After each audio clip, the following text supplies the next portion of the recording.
Bonjour tout le monde. Alors dans ce tuto, on va faire la suite du tutoriel intitulé égalité de deux cosinus ou de deux sinus. Une équation avait été proposée à la fin sur l'égalité de sinus et c'est celle-là qu'on va résoudre. J'utilise directement l'égalité que nous avons écrite dans l'autre tuto. Sinus grand X égale sinus grand Y équivaut à soit les deux réels sont égaux, y égale x modulo de pi, soit l'un des deux réels est égal à pi moins l'autre, modulo de pi. Peu importe le sens de la soustraction ici, que l'on mette y égale pi moins x ou que l'on mette x égale pi moins y, dans la mesure où l'égalité est modulo de pi, ça ne change strictement rien. Alors grand X et grand Y sont les deux réels x plus pi sur 4 et 2x moins pi sur 3. Donc appliquons cette propriété. Les deux réels sont égaux. Donc 2x moins pi sur 3 égale x plus pi sur 4 plus k fois 2 pi. Ou bien l'un des deux est égal à pi moins l'autre. 2x moins pi sur 3 est égal à pi moins, on n'oublie pas de changer les signes, moins x moins pi sur 4, plus k de pi, k étant un entier. N'hésitez pas à mettre en pause pour faire les calculs de votre côté avant de regarder les solutions. Donc on transpose x, 2x moins x donne x, et dans le membre de droite, pi sur 4 plus pi sur 3, modulo 2 pi. Ou bien deuxième ligne, on transpose x, donc 3x, on transpose moins pi sur 3, on calcule aussi pi moins pi sur 4, donc 3 pi sur 4, et on transpose moins pi sur 3, plus pi sur 3 plus k de pi. Je ne réécris pas k appartenant aux antirelatifs, je le remettrai à la fin. On simplifie, x égale 7 pi sur 12, plus k fois 2 pi, ou bien x égale 3x égale 3 fois 3 9, 9 et 4 13, pi sur 12, plus k de pi. La première ligne n'est pas simplifiable, donc x égale 7 pi sur 12, plus k de pi, ou bien on divise par 3 pour la deuxième ligne, 13 pi sur 36, plus k de pi sur 3, k étant un entier. Donc on a ainsi trouvé tous les réelles solutions de l'équation de départ. On va représenter graphiquement ces réels ligne par ligne. Alors la suite de réels de la ligne 1, 7 pi sur 12 modulo de pi. Dans la mesure où on est modulo de pi et que la longueur du tour du cercle est de pi, on n'aura donc que un point pour représenter tous ces réels. On choisit donc une valeur de k. La plus simple, c'est k égale 0. X est égal à 7 pi sur 12. Alors plaçons le point associé à 7 pi sur 12.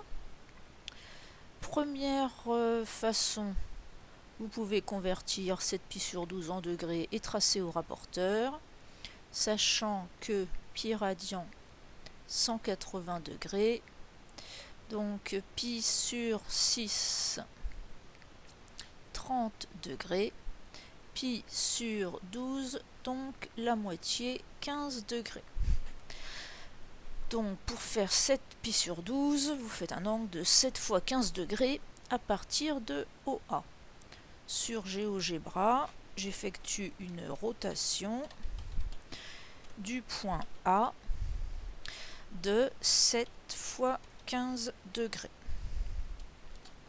Le point A' est le point cherché. Donc point A'.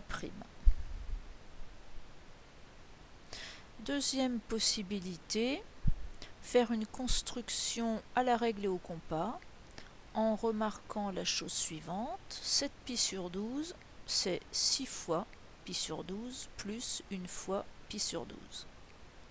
6 fois pi sur 12, on simplifie par 6, c'est pi sur 2, plus pi sur 12. Ainsi, pour construire 7 pi sur 12, il suffit que, après le point B, qui représente pi sur 12, on tourne encore de pi sur 12. Or, pi sur 12, c'est la moitié de pi sur 6. On sait construire un angle de pi sur 6, donc pi sur 12, il suffira de faire la bisectrice de l'angle. Donc, construction, je place déjà un angle, un point I, qui sera la rotation du point B de l'angle pi sur 6. Donc le point I, il aura donc comme abscisse moins 0,5. Comme ordonnée, la racine de 3 sur 2, parce que c'est le sinus qui est associé à cette valeur du cosinus. Donc en positionnant le point en I, j'ai construit l'angle BOI qui fait 30 degrés. Je coupe cet angle en deux, c'est-à-dire que j'effectue une bisectrice. Donc tracé de la bisectrice. Bisectrice de l'angle BOI.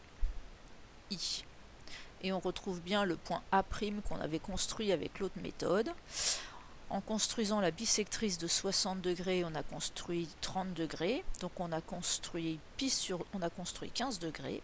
Donc on a construit pi sur 12, que l'on a ajouté à pi sur 2. Donc le point A' est bien la représentation de 7 pi sur 12. On continue pour la deuxième ligne.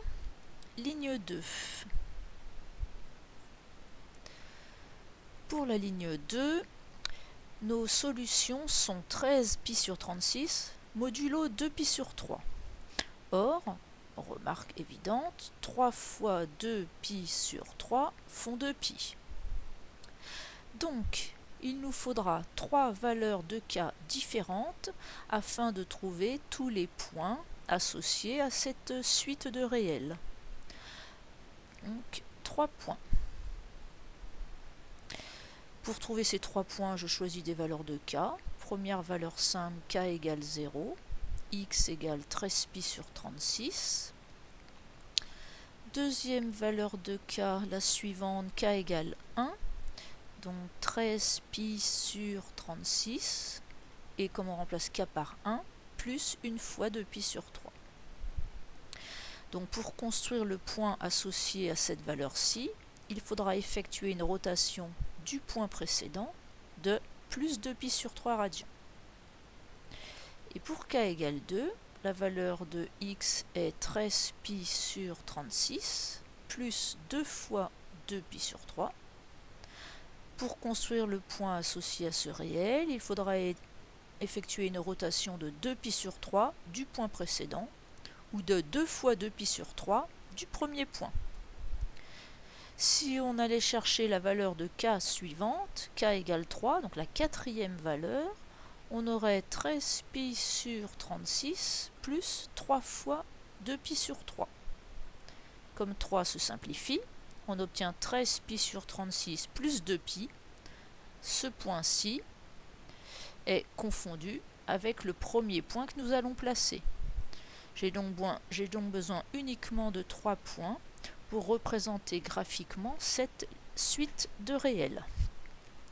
Donc construction. Pour construire, on a besoin de couper pi en 36. Donc je vais le faire au rapporteur sur GeoGebra, il est en degrés. Pi sur 6 radians, 30 degrés.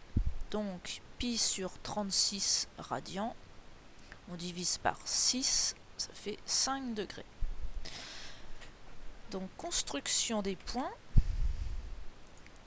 J'appelle C le point qui est fait par la rotation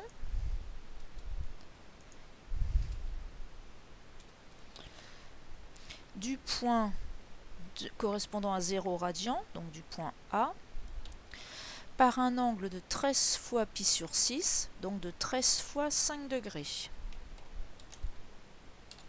Donc le point C est le point qui représente 13 fois pi sur 6. Donc ici, on a le point C.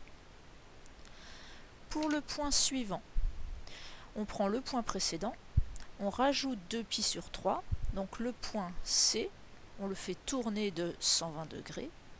Donc le point D est la rotation du point C de 120 degrés. Donc le point D ici placé est la représentation de 13 pi sur 6 plus 2 pi sur 3. Et enfin, pour avoir le point correspondant à 13 pi sur 6 plus 2 fois 2 pi sur 3, je fais à nouveau tourner le point D. Donc E égale la rotation du point D de 120 degrés. Le point E est donc la représentation de cette dernière valeur de x. Le point suivant serait donc le point C de départ. On a ainsi construit tous les points représentant tous ces réels-ci. On a pour le premier le point A', puis C, D et E. Les solutions de l'équation s'écrivent solution, donc les réels 7 pi sur 12 plus k fois 2 pi, 13 pi sur 36 plus k fois 2 pi sur 3, k étant un entier. Voici pour un exemple de deux sinus sont égaux. Bon courage et à plus tard.